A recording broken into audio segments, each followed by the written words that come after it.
அண்மை செய்தி. நெல்லையில் 2 குழந்தைகளுடன் தாய் தற்கொலை செய்து கொண்ட சம்பவம் அரங்கேறி இருக்கிறது. கூடுதல் விவரங்களை செய்தியாளர் ராஜா வழங்க கேட்கலாம். ராஜா, வணக்கம். இது குறித்த முழு விவரம். வணக்கம். திருநெல்வேலி மாவட்டம் கங்கைகொண்டான் அருகே உள்ள பருத்திக்குளம் கிராமத்தைச் சேர்ந்த முத்தையா, இவரது மனைவி முத்துலட்சுமி, இவர்களுக்கு சுசீலா, முத்தமிழ் ஆகிய 2 குழந்தைகள் உள்ளன. இந்த நிலையில்தான் கணவன் மனைவி இடையே அவ்வப்போது குடும்ப பிரச்சனை காரணமாக தகராறு ஏற்பட்டு வந்ததாக கூறப்படுகிறது. இந்த நிலையில் இன்று காலை இருவருக்கும் இடையே மீண்டும் வாக்குவாதம் முத்த பின்னர் முத்தையா வீட்டு விட்டு வெளியே சென்றுவிட்டார். தொடர் பிரச்சனையில் முறைமுறைந்த முத்துலட்சுமி தனது 2 குழந்தைகளையும் அழைத்துக் கொண்டு சித்தார் சத்திரம் பகுதி காட்டு பகுதியில் உள்ள கிணற்று பகுதிக்கு சென்றுள்ளார். பின்னர் மனதை கல்லாக்கி கொண்ட முத்துலட்சுமி பச்சிலும் குழந்தைகளை ஒன்றன் ஒன்றாக கிணற்றில் தள்ளி கொலை செய்துள்ளார். பின்னர் தானும் கிணற்றில் குதித்து தற்கொலை செய்து கொண்டார். நீண்ட நேரம் ஆகியும் முத்துலட்சுமி குழந்தைகளின் காணவில்லை என்பதால் சந்தேகமடைந்த உறவினர்கள் அப்பகுதியில் தேடி பார்த்துள்ளனர்.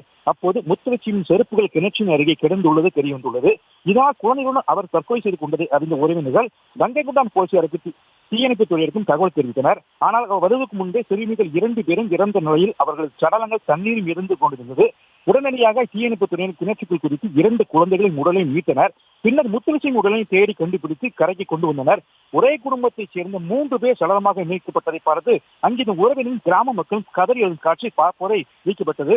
மேலும் இந்த சம்பவத்தால் பருத்திக்குளம் கிராமமே சோகத்தில் மூழ்கியது. மேலும் கங்கைகொண்டான் போலீசார் 3 பேரின் உடலையும் கைப்பற்றி பிரேத பரிசோதனைக்காக திருநெல்வேலி அரசு மருத்துவக் கல்லூரி மருத்துவமனைக்கு அனுப்பி வைத்தனர். இச்சம்பவம் குறித்து வழக்கு பதிவு செய்துள்ள முத்தையா மற்றும் உறவினரும் தீவிர விசாரணை மேற்கொண்டு வருகின்றனர்.